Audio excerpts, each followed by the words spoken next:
Bienvenidos a Parlamento Abierto. Y es muy importante su punto de vista. ¿Qué significa eso para nuestra sociedad? Presentó una iniciativa con proyecto de decreto de la paridad de género de la Cámara de Diputados. O en lo general y en lo particular, la reforma constitucional. Esta semana en Parlamento Abierto hablaremos de la comparecencia de los titulares de Educación, Energía, Petróleos Mexicanos, de la Unidad de Inteligencia Financiera de la Secretaría de Hacienda y Crédito Público y de la Procuraduría Federal del Consumidor. También hablaremos de la feminización en la migración y escucharemos a los representantes de asociaciones en la materia para discutir reformas a la Ley Federal de Derecho de Autor. Bienvenidos a Parlamento Abierto. Esta semana en la Cámara de Diputados comparecieron los titulares de distintas dependencias de la Administración Pública Federal para explicar en qué consiste la estrategia integral de combate al robo de combustible, así como sobre el desabasto en diversos estados del país y su impacto económico. También lo hizo el secretario de Educación Pública para pedir a los diputados que aprueben en sus términos la iniciativa enviada por el Ejecutivo Federal en diciembre pasado a esta Cámara para reformar los artículos 3, 31 y 73 de la Constitución Política en esta materia. Acompáñenos. La tercera comisión de la Comisión de la Permanente se reunió con los titulares de la Secretaría de Energía, Rocío Nale García, de Petróleos Mexicanos, Octavio Romero Oropesa, de la Unidad de Inteligencia Financiera de la Secretaría de Hacienda y Crédito Público, Santiago Nieto Castillo, y de la Procuraduría Federal del Consumidor, Francisco Ricardo Sheffield Padilla, a fin de conocer la estrategia integral de combate al robo de combustible, el desabasto en estados del país, su impacto económico y las acciones para restablecer el suministro sin afectaciones a la ciudadanía.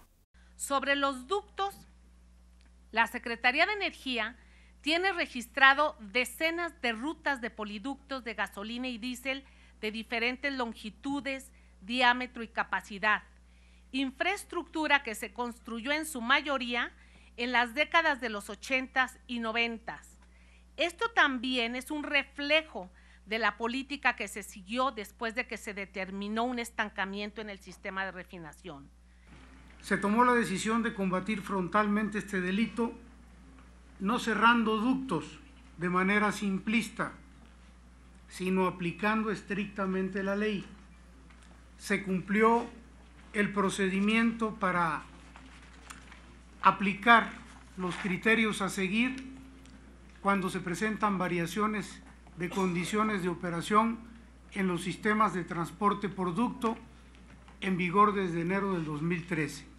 En el punto específico, cuando vino la instrucción del presidente de la República de iniciar el combate al robo de hidrocarburos, se localizaron 20.338 sujetos entre Pemex y el SAT, y esto se filtró con la base de datos de la Unidad de Inteligencia Financiera a fin de detectar a 8.482 personas que aparecieron en la base de datos. Hemos venido negociando entre los consumidores, conciliando entre consumidores y las estaciones de servicio, que se respete el precio de los combustibles ya en el momento, que no se condicione la venta del combustible a la compra de algún aditivo. Legisladores de todos los grupos parlamentarios emitieron sus observaciones e interrogaron a los titulares. Escuchemos. Esta medida que está realizando el presidente de la República junto con su equipo es regresar a Pemex. ¿Qué quiere decir esto? Rescatar a Pemex, su viabilidad económica, que nos lleve a mejores inversiones para rescatar la empresa. Estamos en favor de un Estado de Derecho en donde se garanticen los derechos humanos por un lado, por otro lado, la garantía constitucional de presunción de inocencia, que es parte de lo que en 2008 aprobó el Congreso de la Unión con el nuevo sistema de justicia penal, ¿sí? Entonces, no nos vayamos a disyuntivas en la cual simplemente por hacer observaciones en ese sentido se está en favor del delito o del robo. Busquemos una solución integral. Fue por eso que una de las principales propuestas de campaña de nuestro presidente Andrés Manuel López Obrador fue tipificar como delito grave el robo de combustible y crear una estrategia integral para combatirlo. Y es aquí en donde el director general de Pemex es clave para que se tengan los mejores resultados en la defensa de los energéticos, la economía y la soberanía nacional. El diputado Ricardo García Escalante del Partido Acción Nacional, presidente de la tercera comisión, levantó la sesión y celebró la retroalimentación de las acciones de gobierno en el tema del combate al robo de combustible.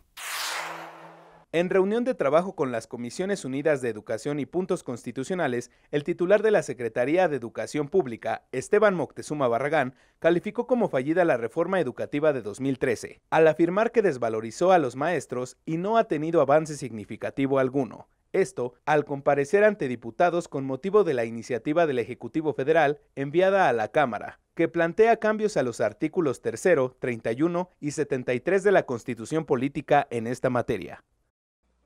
Lo más grave de todo, la reforma educativa no dejó tras de sí ningún avance significativo en lo que más nos ocupa: la educación de calidad y con resultados de niñas, niños y jóvenes mexicanos, la equidad en el sistema educativo o su pertinencia. Por ello es que la hemos calificado de fallida. Asimismo, se pronunció por dejar en sus términos el texto actual de la fracción séptima del artículo 3 de la Constitución Política, relativo a la autonomía de las universidades e instituciones de educación superior, en cuya propuesta del presidente de la República se omite este tema. Enfatizó que la educación es tarea de todos, por lo que pidió a los diputados aprobar los cambios planteados por el mandatario federal. Por primera vez se presenta en el texto del artículo 3 constitucional el concepto de niñas, niños y jóvenes a quienes se les confiere el interés supremo de la educación que imparte el Estado. Ellos serán el centro de la educación. Por su parte, los diputados contestaron de la siguiente manera al secretario. Su propuesta propone eliminar la evaluación magisterial y al organismo constitucionalmente autónomo responsable de la misma, el INE, sin que se presente una propuesta alternativa que sustituya o mejore el actual sistema. Comenzar diciendo que dentro del compromiso asumido por la actual administración de derogar por completo la reforma educativa, incluye esta propuesta que hemos escuchado de manera continua por compañeros y compañeras legisladores y también por el propio presidente de la República, el combate a la corrupción, el combate a los intereses de grupos. Como bien lo decía el secretario, el artículo 3 incluye en esta propuesta el interés de niños, niñas y jóvenes explícitamente. Nos queda claro que con la presentación de la iniciativa que hace el presidente de la República, el mensaje que le manda a los mexicanos es claro y contundente. Hoy se le está apostando fundamentalmente a invertir en lo más importante que tiene este país. Más de 120 millones de mexicanos y fundamentalmente se le está apostando a los jóvenes. Y por otro lado, efectivamente, los maestros están a favor de la evaluación. Le doy dos datos. En 2017 se presentaron todos los maestros convocados en Guerrero, Michoacán, Oaxaca y Chiapas. Inclusive en 2018 el 97% de los maestros convocados participaron en la evaluación de desempeño. En este presupuesto le redujeron 9% a las escuelas de tiempo completo, 60% menos a la expansión de las prepas, 44% menos al fortalecimiento de la calidad educativa, menos 20% en la producción y distribución de libros y material educativo, 17% menos a infraestructura educativa. Y en ejercicio de nuestras facultades constitucionales estaremos en los próximos días con los trabajos deliberativos que tendrá como fin una ley en materia educativa que revalorice la importancia de la educación como uno de los principales ejes rectores del crecimiento nacional. Por último, invitó a los diputados a que juntos edifiquen una nueva era en la educación pública, la cual tendrá como sus primeros propósitos la renovación integral del Magisterio Nacional y poner el aprendizaje de niñas, niños y jóvenes al centro, y crear un sistema educativo de calidad y equidad. Volvemos en un momento, no le cambie.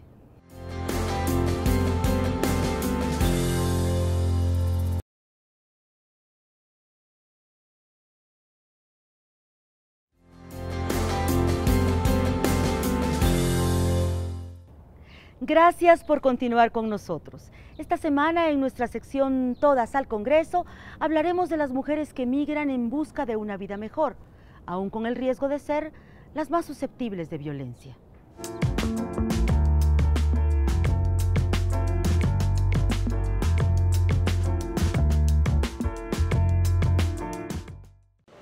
Bienvenidos, bienvenidas a este espacio donde hablamos de género aquí en la Cámara de Diputados en el programa Parlamento Abierto de la Coordinación de Comunicación Social. Hoy vamos a hablar de un tema muy interesante, de la migración, pero vamos a poner el acento en la migración femenina o la feminización de la migración. ¿Qué quiere decir esto? Que cada vez más mujeres emigran de sus lugares de origen para buscar una vida mejor.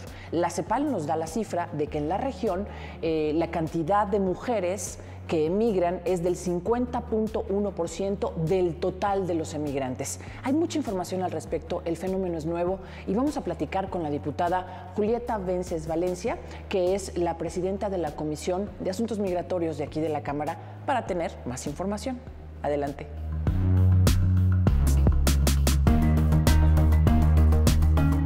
Sin duda, ser mujer significa ir contracorriente. Siempre vamos luchando, combatiendo estas desigualdades, tanto sociales como culturales. Las mujeres tienen un mayor trabajo al ser mujeres, por el hecho de ser mujeres, porque en el momento en que las migraciones van de tránsito en el camino, las mujeres son las que son más susceptibles a que todas aquellas organizaciones criminales que se dedican a la trata de personas, ¿no?, de ir sobre ese sector en especial. Es por eso que ellas corren un mayor peligro y eso es lo que nosotros tenemos la responsabilidad de cuidar y de vigilar. Lo que tú mencionas en cifras es muy cierto. Ahora las mujeres ha crecido mucho más que las mujeres salgan a buscar una mejor forma de vida, buscar mayores condiciones económicas, laborales, porque antes era que el esposo salía del lugar de origen de su comunidad y él se iba al país de destino y cuando ya estaba establecido, cuando ya tenía un empleo y era mucho mayor estable, mandaba a llamar a la mujer o a la familia completa. Hoy no, hoy las mujeres toman también esa iniciativa por las necesidades que hay, ¿no? Porque el Organismo Internacional para las Migraciones de la ONU señala que son 3 causas importantes, que es económicas, sociales o criminales. Entonces, hoy a través de esas razones las mujeres salen a buscar mejores condiciones de vida, no solo para ellas, muchas son madres y lo que quieren es rescatar a sus hijos de que no caigan en la delincuencia organizada o de que puedan tener algún empleo o actividad económica para sacar adelante a la familia.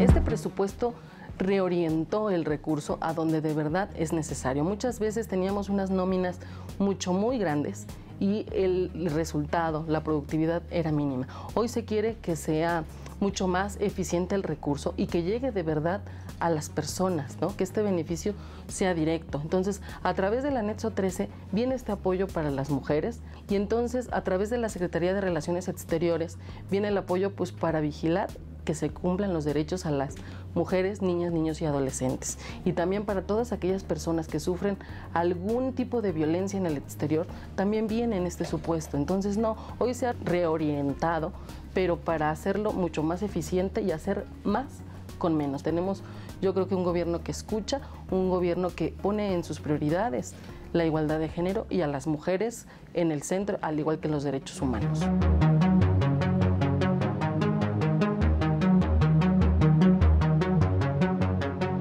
Ese es nuestro papel, buscar hacer políticas públicas que prevengan, ¿no? Porque la prevención es un punto muy importante, ¿no? Muchas veces invertimos más en el problema que en la prevención. Entonces yo creo que la solución está en invertir en prevención, en prevenir que haya violencia contra las mujeres y obviamente en nuestra sociedad educarla para decir, a ver, las mujeres estamos aquí, merecemos respeto y protección, ¿no? Porque somos más presa de la delincuencia organizada, de la desigualdad social, cultural y política. Nosotros debemos enfocarnos en prevenir la violencia y obviamente sancionar con mayor rigor aquellas acciones que vayan en contra de las mujeres. Esas son las políticas públicas que tenemos que poder nosotros conseguir y hacer en en esta nueva legislatura. México es el segundo país a nivel mundial con mayor número de mujeres emigrantes. Esto según las cifras de la CONAPO. Estamos hablando de 5.8 millones de mujeres en 2015. Otra cifra también que es interesante es que la población migrante mexicana en Estados Unidos, las mujeres representan el 47.8%. Estamos hablando de 5.7 millones de mujeres. De tal manera que yo creo que a partir de ahora empezaremos a cambiar nuestra visión acerca de la migración. Gracias por haber estado con nosotros. Me despido y nos escuchamos y nos vemos en la próxima. Por otra parte, la Comisión de Cultura y Cinematografía recibió a representantes de asociaciones para analizar la reforma a la Ley Federal de Derecho de Autor, la cual podría comenzar a discutirse en este segundo periodo ordinario de sesiones.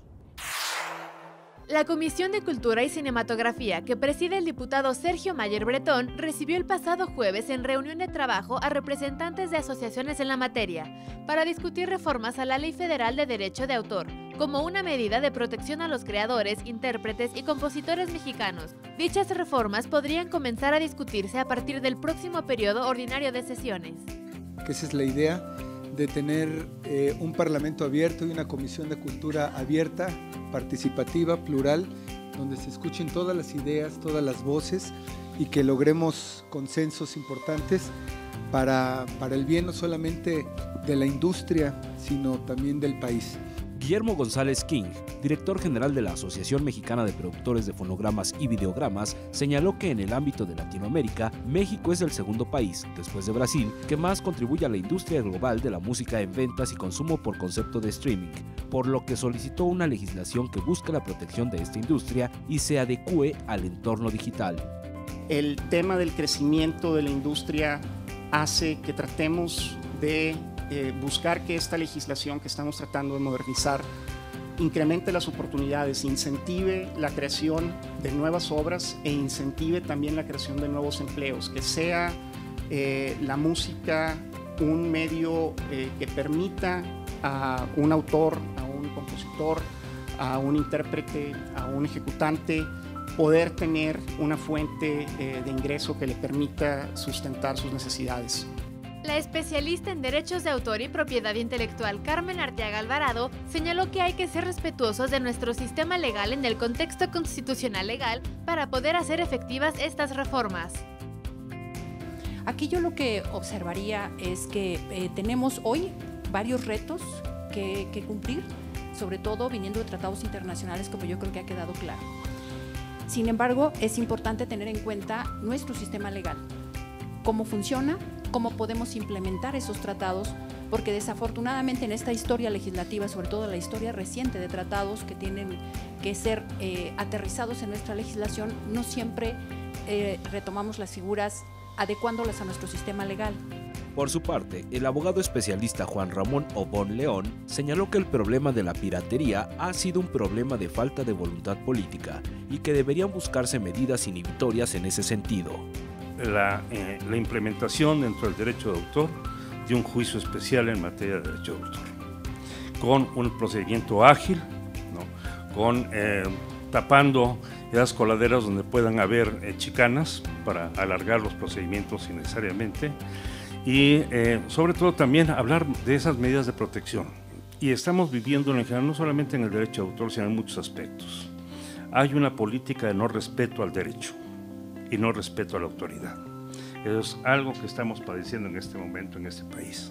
A su vez, Roberto Cantoral, de la Sociedad de Autores y Compositores de México, precisó que se tiene un problema de técnica jurídica con el artículo 40 de la Ley Federal de Derechos de Autor, porque se reconoce el derecho de copia privada y quiénes son los beneficiarios, pero no dice quiénes son los obligados a pagar ni la cuantía, por lo que pidió reformar y modificar este aspecto. Para poder hacer esa pequeña reforma y responder a una responsabilidad que tenemos a nivel internacional.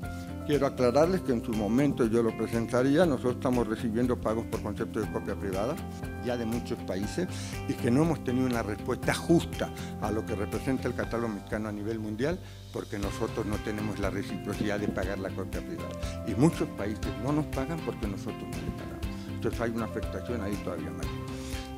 Finalmente, el diputado Mayer Bretón propuso una próxima reunión de trabajo para la tercera semana de febrero para concretar las propuestas en los temas que se buscan modificar y beneficiar los derechos de autor.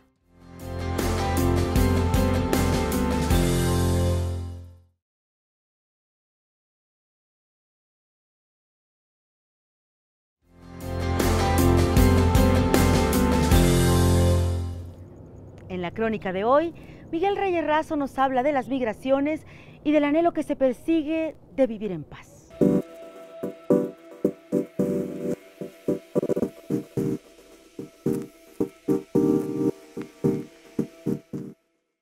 Gran tema de nuestros días, las migraciones, las corrientes humanas que, como si se pusieran de acuerdo hoy día por todo el orbe, confluyen, se buscan, parecen ansiosas de encontrarse en pos de un mejor destino. Una gran ambición, una única aspiración las mueve: vivir mejor, vivir en paz, vivir en seguridad, hallar mejor pan, hallar mejor tierras más fértiles, suelos más feraces que les den mejores frutos para alimentarse mejor. El hombre, otro hombre, busca mejores condiciones para su desarrollo intelectual, para sus aspiraciones espirituales, para sus aspiraciones de que su psique, su conocimiento, su ansia de saber se satisfaga. Y esto impulsa, esto empuja al hombre a dejar su lugar de raíz, su lugar de origen, para ir en pos de nueva tierra, de un nuevo horizonte, va en pos, en fin, de la felicidad. A ese fenómeno, a ese éxodo, lo conocemos hoy como la gran migración. Hay migraciones internas, en México las padecemos, por ejemplo, de trabajadores de Guerrero, en la zona de Hambruna de Guerrero, que llevan incluso a sus proles, a sus hijitos, que vayan cosechando con ellos por toda la República hasta llegar casi a la frontera norte del país. Pero en el mundo todo, Europa se debate hoy en una gran discusión acerca de la migración. Opiniones divididas en la propia Unión Europea. En nuestro continente y muy cerca aquí en el septentrión del continente americano, en la parte norte, vemos cómo avanzan de nueva cuenta desde la parte centroamericana hacia la parte del norte del continente, hondureños, salvadoreños y costarricenses y de varias nacionalidades, guatemaltecos, que desean mejorar su calidad de vida. En algunos casos, como en Honduras, se dicen inseguros, perseguidos, amén, de muy hambreados, de muy hambrientos, de muy urgidos de alimento. Y vienen ahora y quieren incorporarse a este país, a este México, que en un tiempo y durante muchos años ha sido considerado como campeón del derecho de asilo. Es de recordar con enorme respeto a la figura del profesor Gilberto Bosques Saldívar, quien tantas vidas salvó en la Segunda Guerra Mundial. Prisionero del Führer, prisionero de Hitler, Gilberto Bosques Saldívar, un poblano nacido en Chiautla de Tapia, en la zona mixteca, batalló duramente para salvar la vida de miles y miles de personas. A cosa de 3 o 4 años, Francia le puso en alguno de sus puntos el nombre de Bosques Saldívar a una de sus plazas. México ha acogido por igual a judíos, a españoles, a centroamericanos, a cubanos, a chilenos. En fin, México recibe con brazos abiertos, eso sí, en forma muy ordenada. Se pide que la migración sea ordenada, regulada y bien solicitada. No al empujón, no al aventón. Bien ordenados, sean bienvenidos. La migración, el tema del hombre de nuestro tiempo. Yo soy Miguel Reyes Razo, su servidor. Hasta la próxima. Y para despedirnos, entre las piezas de importancia histórica que se encuentran en la Cámara de Diputados, conozcamos la rotativa constituyente, donde se imprimió el primer ejemplar de nuestra Carta Magna. Una vez más, gracias por acompañarnos. Esperamos sus comentarios en nuestras redes sociales con la etiqueta Parlamento Abierto TV. Participe. La Cámara de Diputados cuenta con varias piezas de importancia histórica, piezas representativas de nuestro país y de los avances de la democracia.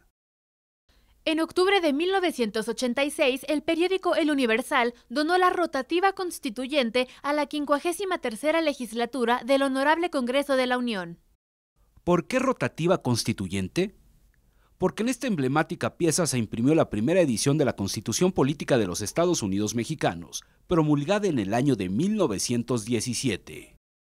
Se trata de una The Goss Printing Press Company, Chicago LL, USA, número 35021. La rotativa Goss de 4 pisos, donde el 1 de octubre de 1916 se imprimió el número 1 del periódico El Universal, fue adquirida a una empresa estadounidense, que en su momento fue la más avanzada de su tipo en América Latina.